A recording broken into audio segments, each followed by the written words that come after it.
Cette vidéo est sponsorisée par Surfshark. Salut les terriens, je suis très content de vous retrouver pour l'actualité spatiale du Journal de l'Espace, l'émission où on fait le point sur tout ce qu'il s'est passé au-dessus de nos têtes cette semaine. Aujourd'hui, on va commencer par remercier le sponsor le plus fidèle du Journal de l'Espace, puisque ça fait 3 années ininterrompues qu'il soutient la chaîne, Surfshark VPN, qui sponsorise la vidéo d'aujourd'hui. Surfshark, pour ceux qui le découvrent, c'est un VPN, un outil qui sert à modifier votre adresse IP en faisant croire que vous vous connectez depuis un autre pays que celui dans lequel vous vous trouvez réellement. Alors, à quoi ça sert, vous allez me dire? Eh bien, ça peut par exemple vous permettre de payer moins cher un abonnement comme YouTube Premium, puisqu'en fonction du pays depuis lequel vous passez votre commande, les prix peuvent changer et donc être plus intéressants. Ça marche aussi pour plein d'autres choses, comme lorsque vous réservez vos vacances, un hôtel ou un billet d'avion, et ça peut valoir sacrément le coup.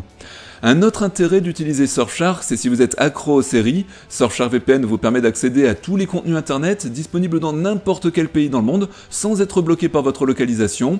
Ici, par exemple, sur les plateformes de streaming comme Amazon Prime ou Netflix, eh bien vous pouvez regarder tous les films et les séries qui sont disponibles, comme ici au Canada et pas chez vous, d'un simple clic, et vous aurez donc de quoi regarder.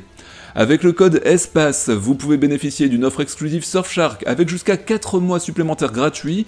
Le lien pour en profiter est dans la description de la vidéo. Et encore une fois, un grand merci à Surfshark de soutenir le Journal de l'Espace. Allez les terriens, maintenant on passe à l'actu, je vous souhaite une très bonne vidéo.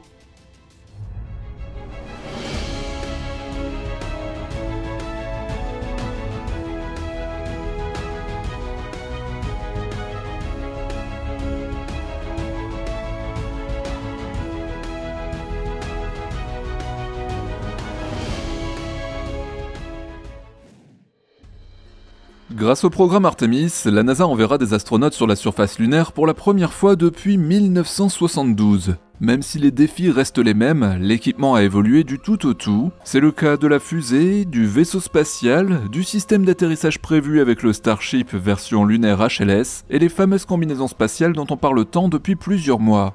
Développés spécifiquement pour Artemis 3, on les appelle les Axiom Extravehicular Mobility Unit ou AXEMU, et comme leur nom l'indique, c'est la société Axiom Space dont nous avons souvent parlé qui a en charge leur mise au point. Désormais, la NASA est rentrée dans le vif du sujet en menant un test au cours duquel les astronautes ont enfin enfilé leur nouvelle combinaison spatiale. Ce test d'une journée a eu lieu le 30 avril au siège de SpaceX à Hawthorne, en Californie.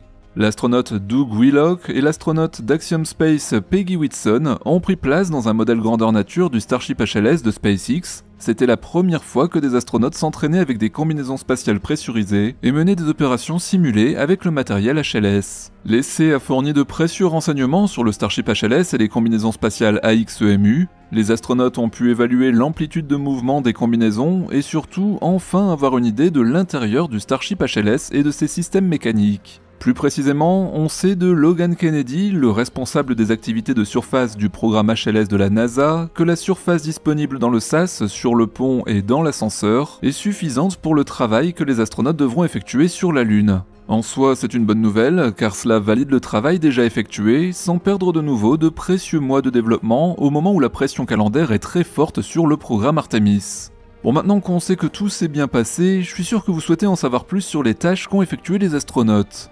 Willock et Whitson ont enfilé et enlevé leur combinaison spatiale plusieurs fois dans le SAS à grande échelle du Starship HLS. Cette opération n'est pas évidente étant donné que les astronautes d'Artemis 3 devront enfiler leur combinaison avec le minimum d'assistance. Ce test a donc permis à la NASA de vérifier la facilité avec laquelle elles peuvent être mises et retirées. Ensuite, les combinaisons ont été pressurisées et mises sous tension, et Willock et Whitson ont commencé à utiliser ce que l'on appelle les aides à la mobilité, les mains courantes et les sangles, ainsi que le panneau de commande du SAS. Ensuite, ils ont marché depuis le SAS jusqu'à l'ascenseur HLS, c'est lui qui descendra les astronautes d'Artemis 3 et leur équipement jusqu'à la surface lunaire pour mener ce que l'on appelle une EVA ou activité extravéhiculaire. Même si ces tâches étaient routinières, voire banales, elles ont permis de valider la conception de la combinaison spatiale, une étape essentielle du programme Artemis, puisque sans combinaison, eh bien pas de retour sur la Lune possible. Il faut bien comprendre que tous ces tests se doivent d'être extrêmement rigoureux, car dans la stratégie d'Artemis 3, il y aura non seulement des EVA sur la surface lunaire, mais aussi dans l'espace. L'équipage de 4 personnes sera lancé à bord d'un vaisseau spatial Orion au sommet de la fusée géante SLS de la NASA, tandis que le Starship HLS se lancera séparément et fera le plein en orbite. Le vaisseau spatial Orion accostera le HLS en orbite lunaire, ensuite 2 astronautes seront transférés à bord puis prendront le HLS pour aller se poser sur la surface de la Lune. Alors ouais, cela peut sembler techniquement complexe, et c'est d'ailleurs ce qui pourra poser problème face à une stratégie chinoise beaucoup plus classique, s'inspirant des missions Apollo des années 60.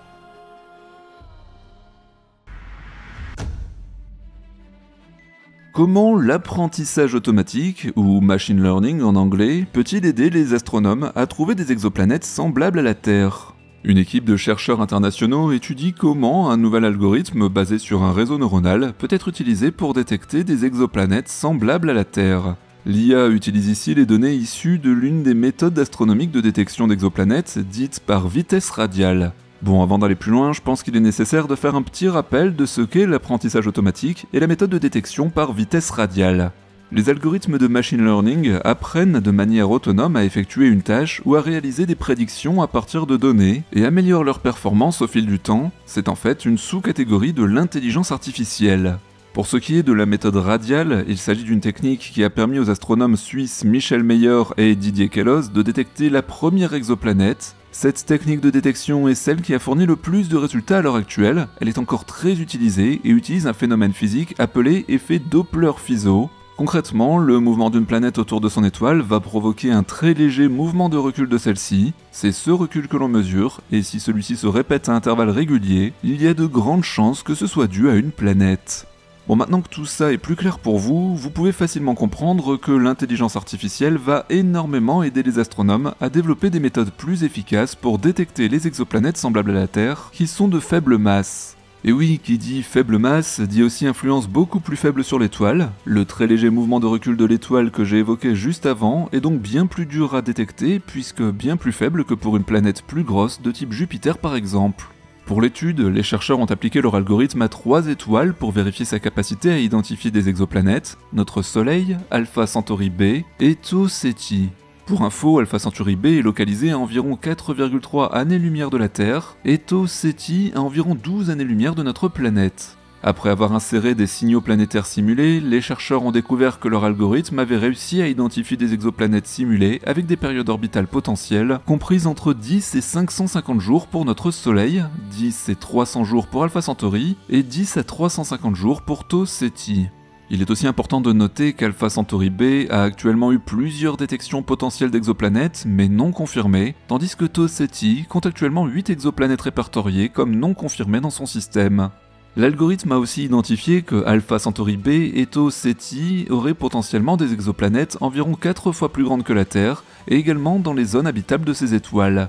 Après avoir inséré davantage de données sur l'activité stellaire dans l'algorithme, les chercheurs ont découvert qu'il avait réussi à identifier une exoplanète simulée d'environ 2,2 fois la taille de la Terre, tout en orbitant à la même distance que la Terre de notre Soleil.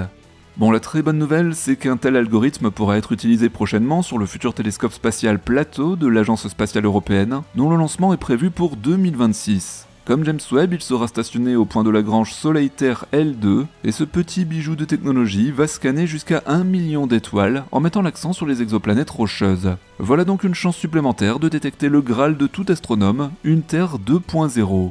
À l'heure actuelle, le nombre d'exoplanètes confirmés par la NASA a atteint 5632 au moment d'écrire ces lignes, dont 201 exoplanètes rocheuses. On peut donc espérer que la prochaine mission Plateau a toutes les chances de découvrir de nombreuses autres exoplanètes au sein de notre Voie lactée. L'utilisation de l'intelligence artificielle pour ça ne sera pas de trop pour aider les astronomes, qui en auront bien besoin tant la tâche est immense.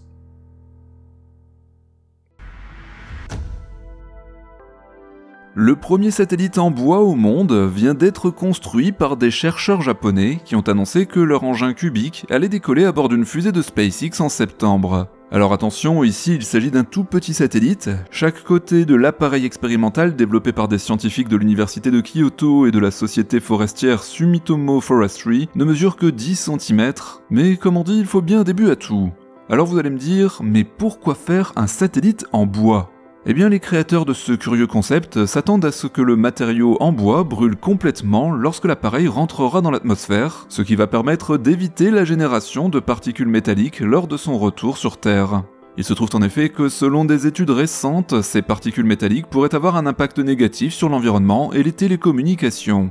Les développeurs prévoient de remettre le satellite, fabriqué à partir de bois de Magnolia et nommé Lignosat, à l'agence spatiale japonaise, la JAXA, au début du mois de juin. Il sera envoyé dans l'espace à destination de la Station spatiale internationale, où il sera ensuite libéré pour tester sa résistance et sa durabilité. Les données seront envoyées depuis le satellite aux chercheurs, qui pourront vérifier les signes de tension et si le satellite peut résister aux énormes changements de température dans l'espace. De ces résultats dépendront alors la fabrication d'un modèle plus gros.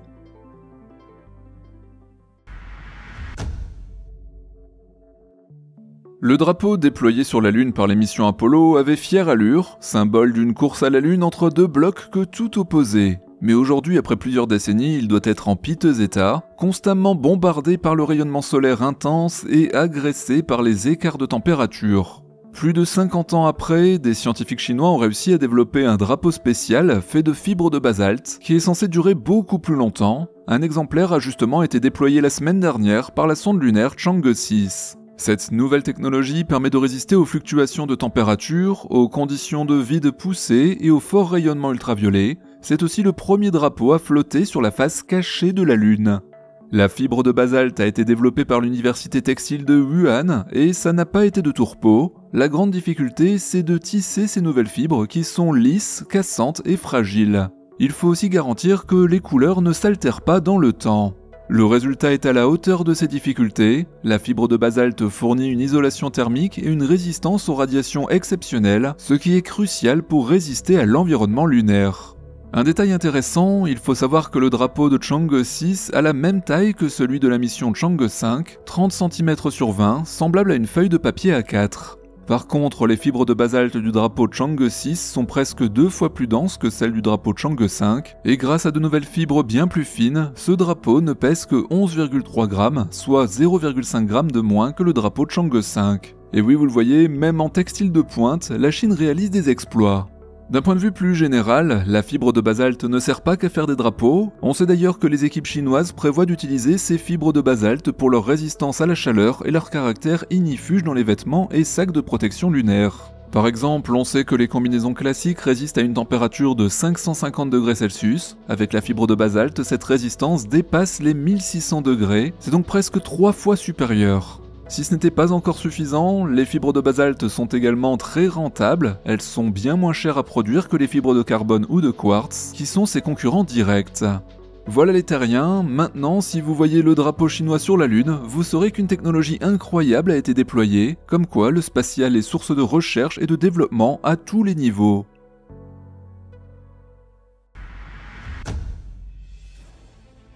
On continue notre série sur les charges utiles qui prendront place sous la coiffe de la toute nouvelle fusée Ariane 6. Désormais, on sait que le lancement devrait avoir lieu le 9 juillet. Et cette semaine, c'est SpaceCase SC-X01 qui nous intéresse, un nouveau bouclier thermique prometteur fabriqué par Ariane Group.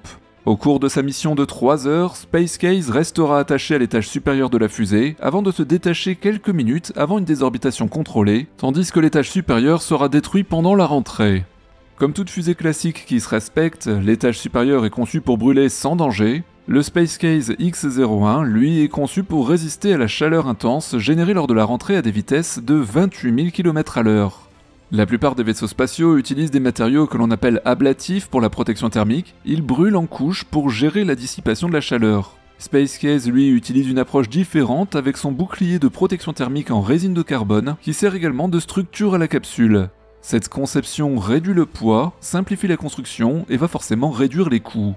Peu de temps après son détachement de l'étage supérieur d'Ariane 6, SpaceCase connaîtra des températures externes atteignant 2400 degrés Celsius. L'objectif ici sera de maintenir les températures internes, c'est-à-dire sous la protection, en dessous de 60 degrés Celsius pour ne pas endommager l'avionique. Bon, pour minimiser les coûts et le temps de production, SpaceCase présente une conception assez simple. Sa forme aérodynamique garantit que le bouclier thermique est orienté vers le bas lors de la rentrée, et la capsule amérira dans l'océan Pacifique à la vitesse de 250 km/h. À l'intérieur, l'avionique enregistrera les températures du bouclier thermique et les données de trajectoire. Pour cette mission, il n'y a pas de parachute et la capsule ne sera pas récupérée, ce sera pour une prochaine mission si tout se passe bien. Petite anecdote d'ailleurs, cette capsule, même si elle va tomber dans l'océan, possède une étiquette où il est marqué « Ne pas ouvrir, propriété d'Ariane Group » au cas où celle-ci s'échouerait sur le rivage. Vous voilà prévenu.